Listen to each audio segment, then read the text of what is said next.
Well, you all asked for it, so today I'm bringing you my fully functional Spider-Man PS4 web shooter built mostly from cardboard and paper. I made this web shooter using pretty simple materials so that you guys could easily make this at home yourselves. So no 3D printer, no power tools or anything like that, because hey, on this channel I like to show you how to make impressive stuff at home using everyday materials that don't break the bank. If you're new here and you like what you see, then consider subscribing if you want to keep up to date with all my newest projects, and if you haven't already, you'll definitely want to check out all the other web shooters that I've made on this channel, as I'm sure many of you will enjoy those. Before I show you how I made this PS4 web shooter, I want to share some of the cool web shooters that you guys sent to me recently. And hey, if any of you out there decide to make something from one of my videos, feel free to share it with me and I'd be more than happy to feature you in a video. So I just want to give a personal shout out to all of you who sent me those pictures and videos. You guys truly inspire me.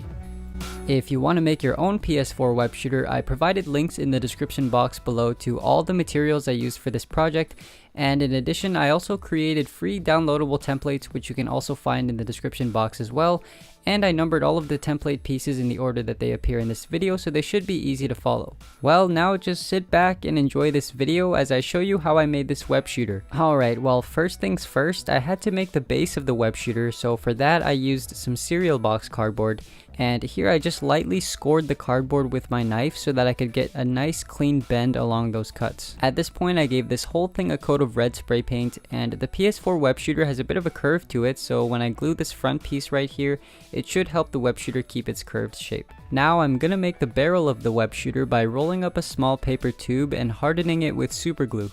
On the end of that tube I glued a tiny cereal box ring that I made using a hole puncher, and you can just cut this out by hand if you don't have a hole puncher, but if you do have one, it definitely comes in handy here. While that's drying, we can go ahead and make this little detail piece right here, and I'm just gonna wrap this strip around the barrel like so.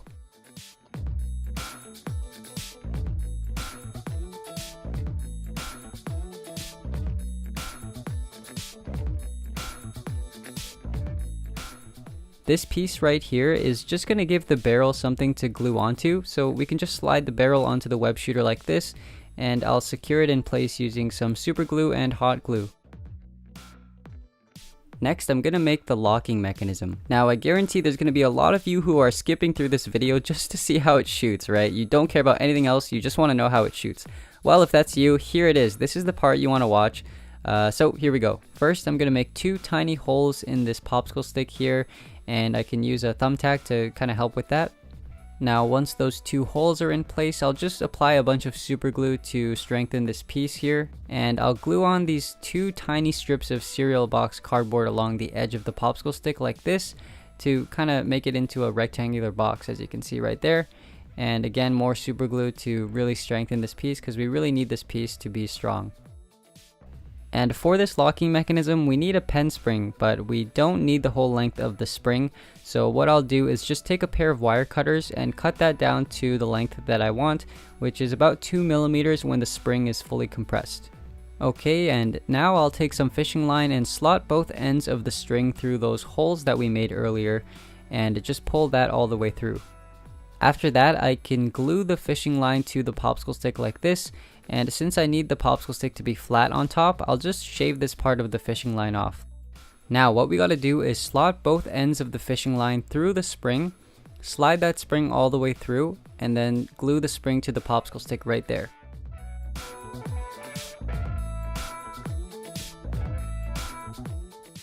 So I'm gonna slot the fishing line through that hole that we just made in the web shooter right there, and again just pull that string all the way through.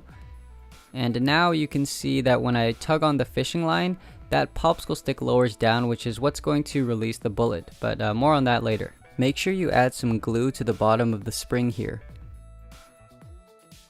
Next thing we need to do is roll up another paper tube, but this time even smaller.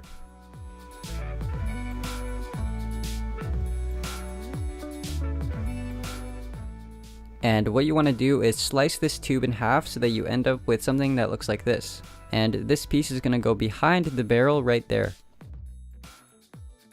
Now let's make the bullet, which is that thing that's going to shoot out of the web shooter and stick to metal objects. So what we need to do to this bullet is add a little notch in it so that it can get caught on that popsicle stick locking mechanism that we made earlier. So I just start by making a few simple measurements here, and then I can take a sharp knife and carve out a groove where those markings are.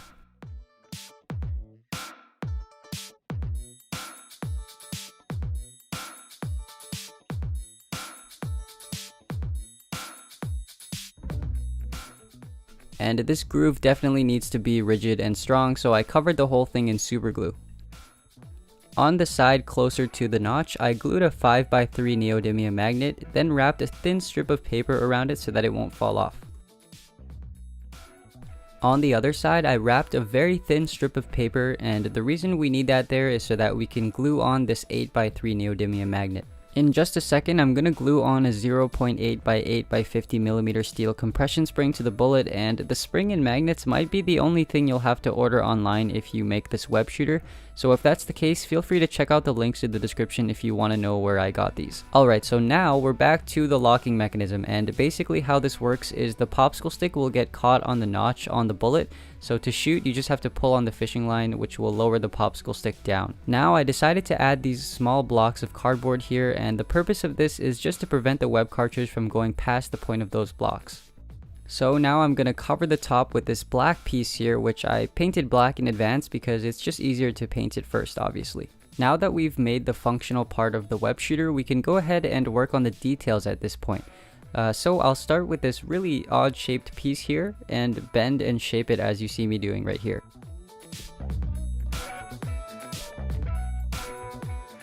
And you want to end up with something that looks like this. Then I painted that red, and now I'm going to take some small slips of paper and color them red with a marker. Now you can paint them, but it's just faster to use a marker and you won't really notice the difference. So all I'm gonna do is simply place those slips of paper behind this piece to cover up those little slit marks that we cut out.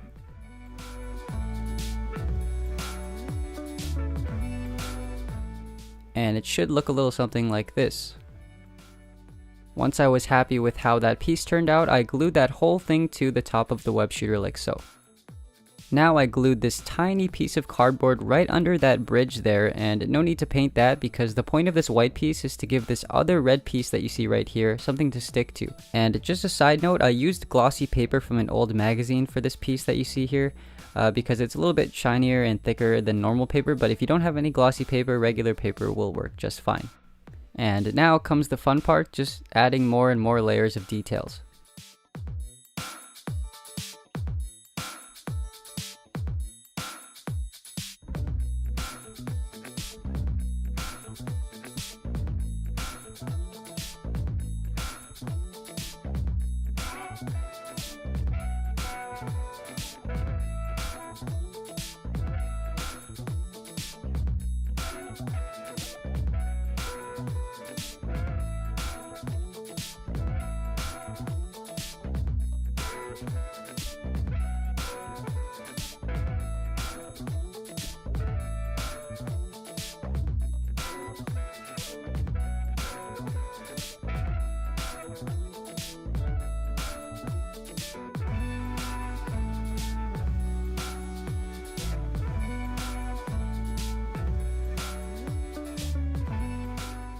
Once the details were finished, I decided to make a web cartridge now, which is essentially a small little removable box that you can refill with string, and that box will basically just store all of your string inside it before it all shoots out.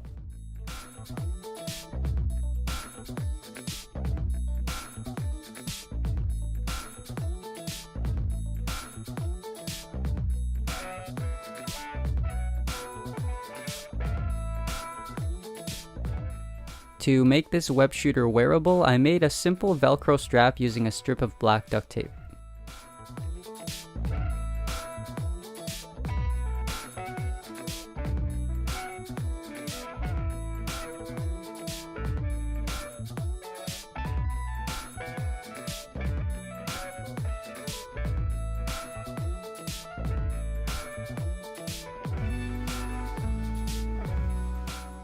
Now, we still have all of this excess fishing line just sort of hanging out here, so what you need to do with that is tie a loop for your finger, and you want to kind of measure and test it first to see how big the loop should be.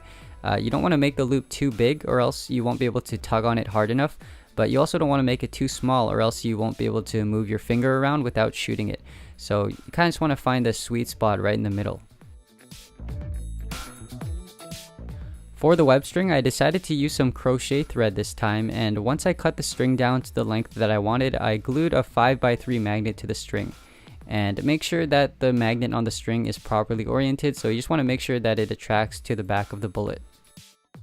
Finally, I made a really simple reloading tool using some bamboo sticks and a popsicle stick. And what this is going to do is just allow you to reload the string back into the web shooter. So to reload the string, you just want to start with the magnet side of the string on top, and then you want to wrap the string around the 2 bamboo sticks in a figure 8 motion, like so. Once all of that string is wrapped around the reloading stick, you can stuff all of that string down into the web cartridge. To insert the bullet into the barrel, you first have to pull on the fishing line to kind of unlock it and lower that popsicle stick down so that it can get caught on the notch. And finally, at this point, you can slide in the web cartridge and the magnet on the string will automatically snap to the back of the bullet.